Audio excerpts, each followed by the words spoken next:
모든 것에는 한계가 있고 포뮬러 1에서도 마찬가지입니다. 브라질에서 일어난 일은 그 한계를 오랫동안 넘어섰습니다. 인터라고스 주말 동안 페라리에는 긴장된 분위기가 있었고 트랙에서 사건이 발생할 때 상황이 폭발했습니다. 오늘 영상에서는 페라리 팀이 받은 위협에 대해 살펴보겠습니다. 해밀턴의 신경과민에 대해 이야기해야 합니다. 맥라렌에 따르면 예산 한도에 맞춰야 하는 레드불 엔진 사건에 대해 이야기해야 하며 이에 대한 불만이 연맹에 제출되고 있습니다. 2026년에 포드와 함께 발표될 새로운 레드불이 언제 공개될지 살펴보겠습니다. 마지막으로 캐딜락을 위한 페라리의 세이크다운과 토토 울프의 메르세데스 지분 매각에 대해서도 이야기하겠습니다. 시작하기 전에 채널의 영상이 마음에 드신다면 좋아요를 눌러주세요. 그럼 지금 바로 시작하겠습니다. 루이스 해밀턴의 트랙 엔지니어인 리카르도 아다미에게 모욕적인 구호와 심지어 직접적인 위협이 가해졌습니다. 네, 제대로 이해하셨습니다. 몇 달 동안 복잡한 프로젝트를 작동시키기 위해 뒤에서 일해온 그 남자는 몇몇 팬들의 표적이 되었습니다. 더 정확히 말하면 포뮬러 1 같은 스포츠에서 존중이 무엇을 의미하는지를 잊어버린 사람들입니다. 소셜미디어에 유포된 증언과 비디오에 따르면 몇몇 해밀턴 팬들이 상파울루 그랑프리 시작 직전에 아다미를 향해 심한 욕설을 외치기 시작했습니다. 포르투갈어로 가장 많이 반복된 구호는 분명하고 불안감을 주었습니다. 아다미는 기다릴 수 있어. 그의 시간이 올 것이다. 소름 끼치는 문구로 이 사건은 전체 패독을 분노케 했고 진정한 팬들부터 관계자들까지 모두 말을 잃게 했습니다. 아다미는 이 장면을 보고 관중 쪽을 돌아봤고 그 대답으로 한 팬에게서 중지를 받았습니다. 이 제스처는 현재 페라리를 둘러싼 긴장감의 수준을 모두 말해줍니다. 네, 박스 내부 분위기는 매우 뜨겁습니다. 해밀턴은 아직 SF25와의 조화를 찾지 못했고 결과도 나오지 않아 좌절감이 날로 커지고 있습니다. 인터라고스에서의 철수 후 그의 말은 매우 가혹했습니다. 이건 악몽입니다. 그리고 단지 결과 때문만이 아니라 이제는 사방에서 느껴지는 압박감 때문입니다. 상황을 악화시킨 것은 페라리 회장 존 엘칸의 최근 인터뷰 발언으로 그는 팀의 더 큰 결속력과 규율을 촉구했습니다. 많은 사람들이 이 말을 해밀턴과 그의 기술팀 아다미를 포함한 직접적인 메시지로 해석했습니다. 하지만 여기서 잠시 멈춰서 생각해봐야 합니다. 리카르도 아다미는 그저 그런 인물이 아닙니다. 그는 패독에서 가장 존경받는 엔지니어 중 하나로 베텔, 사인츠와 함께 일해왔으며 현재는 해밀턴께 일하는 일한 전문가입니다. 그는 스포트라이트를 찾지 않고 숫자와 일로 말하는 것을 선호하는 사람입니다.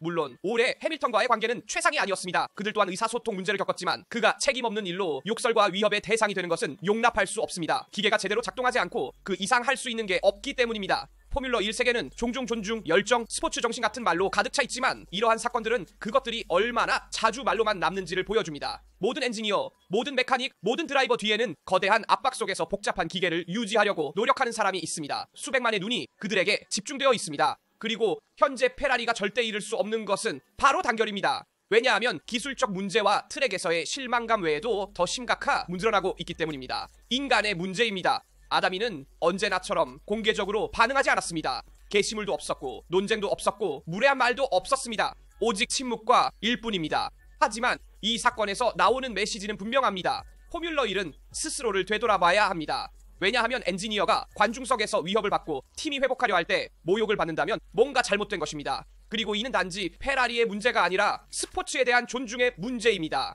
그리고 이것은 이 비디오의 첫 번째 주제로 제가 명확히 하고 싶은 기본적인 주제입니다. 페라리에서 잘못된 점, 스포츠적인 면에서부터 기술적인 면까지 비판하는 것은 중요합니다. 한 사람이 일하는 방식도 비판할 수 있지만 개인적인 수준까지 비판해서는 안 됩니다. 우리가 설정한 기준을 넘어선 것이기 때문입니다. 그 기준은 거기에 고정되어 있어야 하며 그 이상 넘어가면 스포츠의 포뮬러 1의 좋지 않은 저속한 논쟁으로 이어질 수 있습니다. 포뮬러 1은 언제나 드라이버, 엔지니어, 메카닉, 그리고 이곳에서 일하는 모든 사람들을 매우 존중하는 스포츠였습니다. 모든 사람들은 자신의 팀을 위해 최선을 다하려고 노력합니다. 무언가 잘못되었다면 사람들의 일을 비판하는 것이 옳습니다. 그러나 그 사람 자체를 비판해서는 안 됩니다. 우리 모두는 존엄성을 가지고 있으며 누구도 이것을 강조하는 것은 매우 중요합니다. 왜냐하면 최근 우리는 조금 지나친 수준을 보았기 때문입니다. 현재 루이스 해밀턴의 상황을 설명한 후안 파블로 몬토야의 말도 전하고 싶습니다. 후안 파블로 몬토야에 따르면 이유는 분명합니다. 페라리는 해밀턴만큼 노력하고 있지 않습니다. 마라넬로의 가장 긴장된 시기에 나온 무거운 발언입니다. 이는 존 엘칸의 비판에 의해 동요된 환경과 더욱 미묘해지는 내부 관계를 배경으로 하고 있습니다. 브라질 그랑프리 후 페라리 회장은 직설적이었습니다. 드라이버들은 말을 줄이고 운전에 더 집중해야 합니다. 르클레르와 해밀턴 모두를 대상으로 한 명확한 메시지로 특히 영국에서 큰 화제를 일으켰으며 언론은 놀라움과 심지어 짜증으로 반응했습니다. 그리고 이제 몬토야는 항상 솔직하게 말하는 사람으로서 이 상황에 대한 자신의 의견을 밝히고 싶었습니다. 콜롬비아 출신의 전 드라이버에 따르면 해밀턴의 좌절은 매우 간단하면서도 깊은 것에서 비롯됩니다. 인용합니다.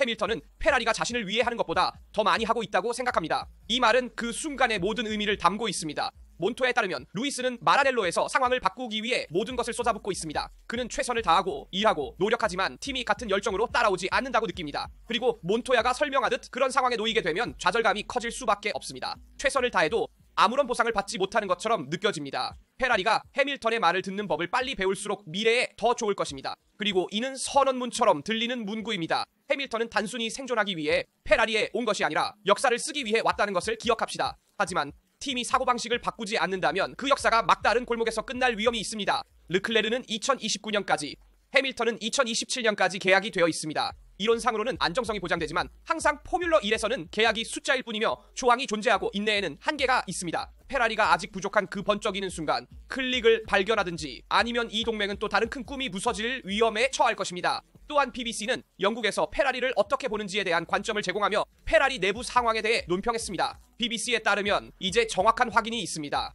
루이스 해밀턴은 2027년까지 페라리에 묵혀 있으며 샤를 르클레르는 최소 2029년까지 머물 것입니다. 명확한 이야기를 전하는 긴 시간적 전망입니다. 페라리는 안정성과 연속성을 목표로 하고 있지만 현재까지 결과는 이 전략을 보상하지 않고 있습니다. 이는 페라리의 선택보다는 차 때문입니다. 이는 인터라고스의 재앙 이후 존 엘칸이 그의 드라이버들에게 더 큰 규율과 결속을 요구하는 발언에서 비롯되었습니다. 사실상 더 적게 말하고 더 많이 일하라는 초대나 경고입니다.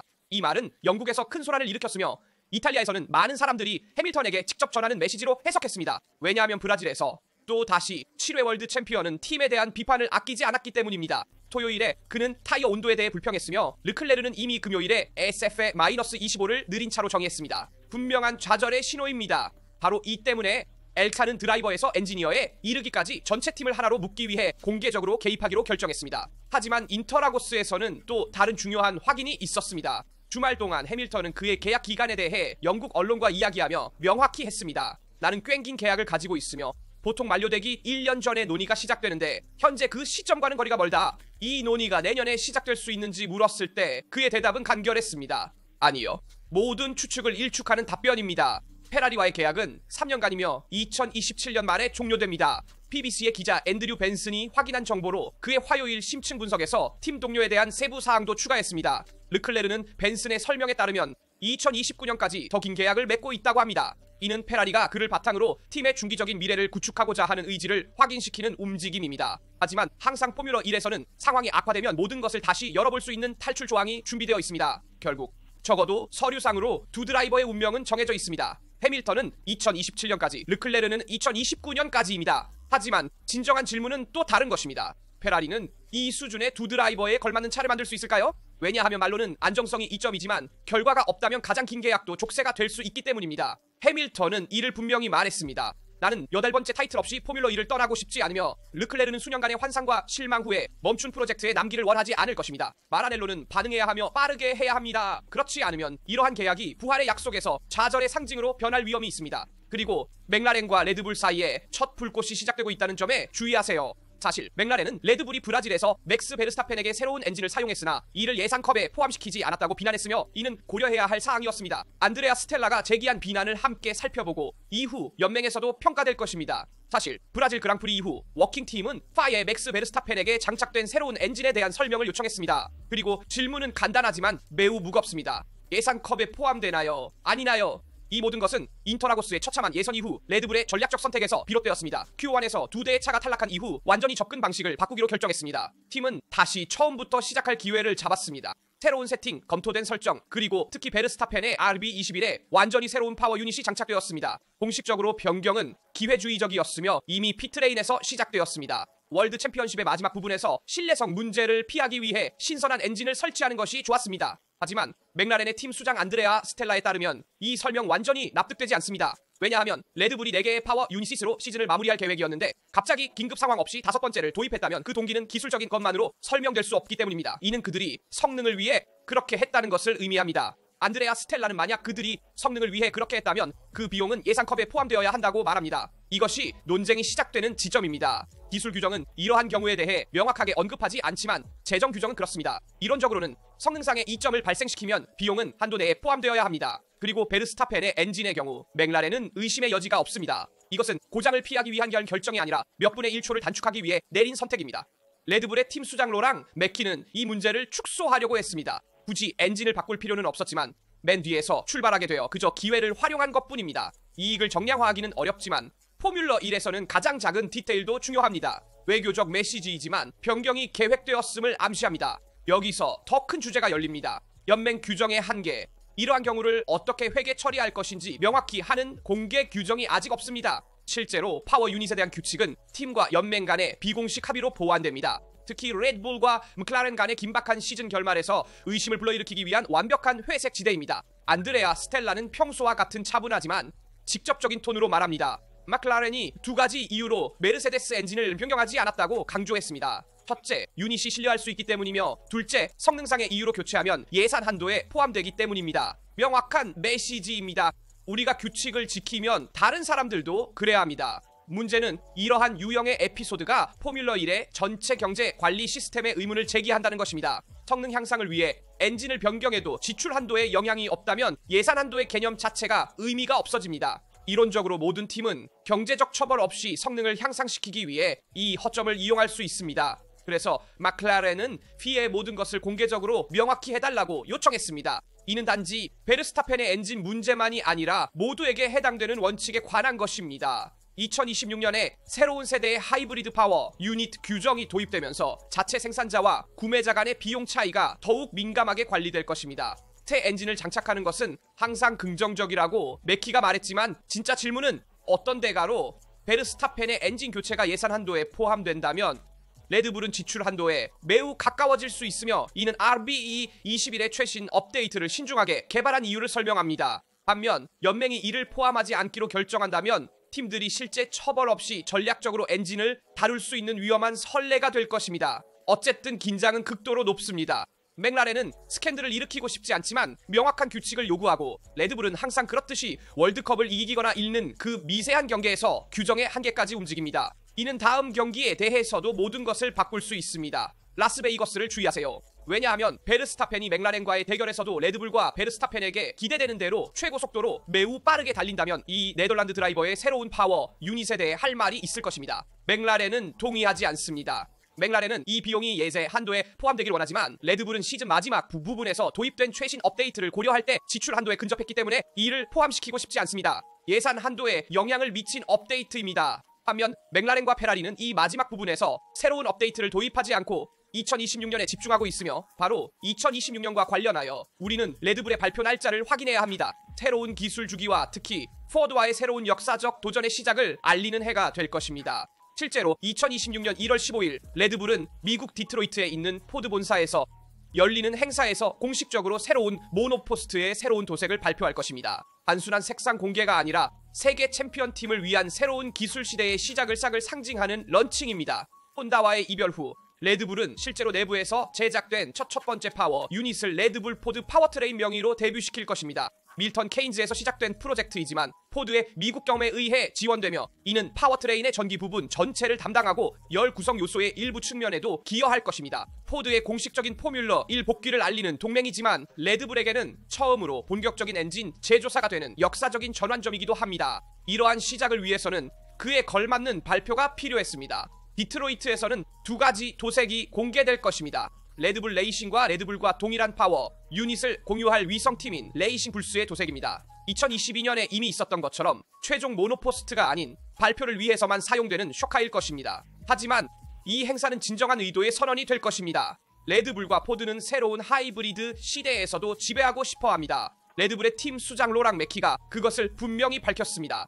레드불 포드 파워트레인의 시대 개막은 미래를 향한 대담한 걸음을 의미합니다. 이는 공학, 혁신, 열정이 결합될 때 무엇이 탄생할 수 있는지를 보여줍니다. 그리고 이는 단지 슬로건의 문제가 아닙니다. 이 협력의 배후에는 수년간의 개발, 수백만의 투자, 그리고 명확한 비전이 있습니다. 전기 부분에 더 많은 비중을 두게 될 2026년 연맹의 규정에 맞춰 힘과 지속 가능성을 결합할 수 있는 하이브리드 엔진을 구축하는 것입니다. 포드의 사장인 짐 팔리도 이 프로젝트의 중요성을 강조하고 싶어 했습니다. 포뮬러 1 복귀를 발표한 이후로 우리는 2026년을 준비하기 위해 끊임없이 일하고 있으며 이 도전은 경주를 넘어섭니다. 레드불과 함께 개발할 것은 미래 기술 구축에 도움이 될 것입니다. 다시 말해 포드에게 포뮬러 1은 단순한 전시장이 아니라 도로용 자동차의 혁신을 가져오는 실험실입니다. 그리고 레드불에게 있는 외부 모터리스트로부터의 독립과 절대적인 개발 자유를 의미합니다. 자신의 차량에 맞춤형 파워트레인을 제작할 수 있는 가능성입니다. 따라서 1월 15일 디트로이트에서 열리는 행사는 단순한 미디어 이벤트 이상이 될 것입니다. 레드불이 이미 혼다 없이도 역사를 계속 쓰고 싶어하는 미래를 계획하고 있다는 것을 확인하는 순간일 것입니다. 질문은 타당합니다. 레드불이 엔진 제조업체로서도 승리할 수 있을까요? 아니면 이것이 새로운 도전과 어려움의 시작을 알리는 도약이 될까요? 레드불은 처음으로 자사 엔진을 처음부터 제작하고 있으며 레드불은 이 첫 공식 파워 유닛 개발을 위해 24시간 일하고 있다고 생각합니다. 팀의 수장이 직접 말했습니다. 우리는 스트레스의 최고조에 있습니다. 시동이 걸린 엔진이 이미 다이너모미터에 올라가 있으며 트랙에서 사용할 준비가 되기까지 몇 달 남지 않았습니다. 맥키도 이 프로젝트가 야심차고 위험하지만 매우 흥미진하다고 발표했는데 이는 마침내 도전이 불타오르는 것을 다시 볼 수 있기 때문입니다. 레드불과 포드가 힘을 합쳐 처음부터 새로운 엔진을 제작합니다. 사실 레드불은 역사상 처음으로 프레임, 공기역학 및 파워, 유닛을 내부적으로 개발하는 진정한 완전한 제조업체로 변모하고 있습니다. 다우버는 2026년의 아우디가 될 것입니다. 게다가 캐딜락이라는 도전도 있으며 이들은 페라리 엔진으로 포뮬러 1에 데뷔할 새로운 팀입니다. 사실 새로운 테스트가 다가오고 있습니다. 페라리 SF23 2시즌 전에 단일 자석차가 매우 특별한 세션을 위해 다시 트랙에 등장했습니다. 이는 내년에 포뮬러 1에 데뷔할 새로운 미국 팀 캐딜락에 대여될 것입니다. 기술적, 상징적인 인계를 나타내는 전례 없는 협업입니다. 페라리는 캐딜락이 세계 무대에서 첫 발을 내딛도록 돕고 있으며 앞으로 며칠 동안 단일 좌석차의 운전대에는 세르지오 페레즈가 있을 것입니다. 목요일과 금요일 이몰라 트랙에서 멕시코 파일럿은 2026년에 그를 따따를 미국 팀의 기술자와 메카닉을 알아가기 위한 첫 실제 테스트를 할 것입니다. 휘어는 캐딜락이 아직 자체 단일 좌석차를 보유하고 있지 않기 때문에 특별 면제를 허가했습니다. 이러한 이유로 페라리는 새로운 구조의 요구에 맞춰 라이브러리가 없는 중립적인 SF23을 제공했으며 기술 결정을 완료하고 인수 전에 모든 것이 완벽하게 작동하는지 확인하는 임무를 맡은 아서 르클레르와 함께 피오라노에서 테스트가 시작되었습니다. 샤를의 형제는 2시즌 전 차량의 테스트 설정으로 SF23과 함께 주행했으며 이는 팀이 개발 또는 교육 프로그램을 위해 2시즌 전 차량을 사용할 수 있도록 하는 형식입니다. 보고에 따르면 캐딜락의 일부 관찰자들도 페라리 박스에 있어 팀의 작업을 면밀히 관찰하고 설정 관리, 절차 및 파일럿과 엔지니어 간의 커뮤니케이션에 대한 메모를 작성했다고 합니다. 이것은 단순한 테스트가 아니며 마라넬로와 새로운 미국 팀 간 협력의 첫 운영 단계입니다. 캐딜락의 포뮬러 1 공식 데뷔는 2026년에 11번째 등록 팀으로 이루어지며 페라리가 파워, 유닛과 변속기를 모두 제공할 것입니다. 실질적으로 과거에 헤스와 자우버 같은 팀과 팀을 연결했던 것을 상기시키는 완전한 기술적 파트너십입니다. 페레즈에게 이 테스트는 단순한 시동 이상의 의미가 있습니다. 레드불에서 여러 해를 보낸 뒤 2024년 말 은퇴를 앞두고 있는 이 멕시코인은 캐딜락 프로젝트의 얼굴이 되겠다는 목표로 새로운 도전에 나섭니다. 캐딜락은 큰 야망을 품고 포뮬러 1에도 자신의 비전을 펼치려는 미국의 산업거인 제너럴 모터스의 지원을 받으며 탄생한 팀입니다. 트랙 데뷔 전 체코는 이미 시뮬레이터에서 여러 세션을 완료했지만 이몰라에서 마침내 가상 단계에서 실제 단계로 넘어가 2026년 월드컵에서 그를 동반할 기술팀과의 관계를 구축하기 시작할 수 있습니다. 이는 페라리에게도 중요한 순간이며 직접 스포츠 관리에 참여하지 않더라도 캐딜락 프로젝트의 기계적 핵심을 제공함으로써 펠독에서의 기술적 존재감을 강화할 기회이자 장기적으로 상업적 측면에서도 전략적 동맹이 될 수 있는 새로운 자동차 제조업체와의 시너지를 창출할 기회입니다. 이몰라에서 주행할 SF23는 라이브러리가 없지만 차체 아래에는 완전히 페라리 심장이 뛰고 있습니다. 그리고 캐딜락에게 이는 2026년 진정한 데뷔 전에 포뮬러 1을 시작하고 관찰하고 배우고 적응하는 완벽한 방법입니다. 페레즈가 첫 몇 바퀴를 운전한 후 어떤 인상을 줄지, 특히 미국 팀과 마라넬로 간에 어떤 종류의 관계가 형성될지 보는 것이 흥미로울 것입니다. 왜냐하면 이 테스트 뒤에는 분명한 메시지가 있기 때문입니다. 페라리는 자신의 기술을 수출할 준비가 되어 있지만 프로젝트의 중심에 남아 있습니다. 매우 중요한 마지막 주제입니다. 우리는 메르세데스의 토토 울프 지분 매각에 대해 이야기해야 합니다. 사실 스포티코의 보도에 따르면 그리고 플래닛 포뮬러 1에 의해 확인된 바에 따르면 메르세데스 팀의 팀장인 토 울프는 자신의 팀 지분의 작은 부분을 매각하기 위해 고급 협상을 진행 중인 것으로 알려졌습니다. 1억 달러의 가치가 될 수 있는 거래입니다. 이해가 되시겠지만 우리는 전체 매각에 대해 이야기하는 것이 아니라 토토 울프가 메르세데스 포뮬러 1 내에서 보유하고 있는 33%의 작은 지분에 대한 것입니다. 이 거래의 가치는 브래클리 팀이 지난 10년 동안 얼마나 성장했는지를 말해줍니다. 토토 울프가 2013년에 메르세데스에 합류했을 때 팀의 가치는 약 1억 6,500만 달러였습니다. 현재 같은 전체 지분의 가치는 거의 60억 달러에 달합니다. 실제로 팀의 가치는 35배 이상 증가했습니다. 잠재적 구매자는 공식적으로 지명되지 않았지만 회자되는 이름 중 하나는 메르세데스 팀의 주요 스폰서 중 하나인 크라우드스트라이크의 CEO 요르그 쿠르츠입니다. 그리고 이 세부 사항은 우연이 아닙니다. 크라우드스트라이크는 이미 팀의 기술 파트너이며 자본 진입은 이미 공고화된 전략적 협력의 자연스러운 확장이 될 것입니다. 토토 울프는 CEO와 팀 대표로서의 모든 권한을 유지하며 동일한 투표권과 이사회에서의 동일한 영향력을 갖게 될 것입니다. 사실 이 거래는 2013년에 건지에 등록된 패시브 홀딩스인 모터스포츠 인베스트먼트 리미티드를 다루고 있으며 이는 팀 내 토토 울프의 지분을 관리하고 있습니다. 공식적인 수식들을 넘어서 숫자는 스스로 말해줍니다. 팀의 5%는 약 1억 달러로 평가되며 이는 팀의 전체 가치를 60억 달러 이상으로 설정하며 이는 최근 33%를 무틀라 카타르와 세븐홀딩스에 판매한 후 50억 달러로 추정되는 맥라렌을 초과합니다. 결국 10년 만에 토토 울프는 자신의 초기 투자 3천만 달러를 20억 달러 이상의 개인 자산으로 변모시켰으며 팀의 통제를 포기하지 않았습니다.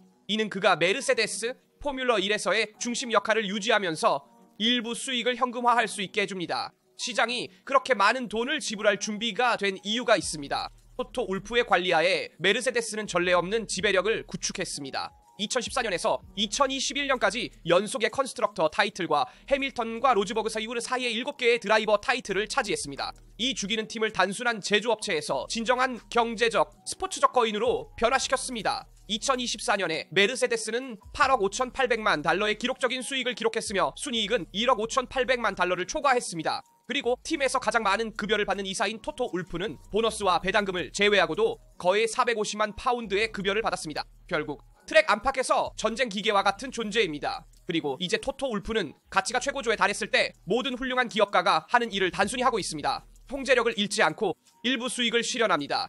메르세데스는 방향을 바꾸지 않고 있지만 토토 울프는 그의 미래를 보장하고 있으며 20억에 가까운 개인 자산을 가지고 있어 포뮬러 1 내부든 외부든 차분히 다음 단계를 선택할 수 있습니다. 비디오에서 다룬 모든 주제에 대한 여러분의 의견을 댓글로 알려주세요. 항상 그렇듯이 좋아요를 누르고 구독하고 알림을 설정하여 채널의 어떤 비디오도 놓치지 않도록 하세요. 여기까지입니다. 다음 비디오에서 뵙겠습니다.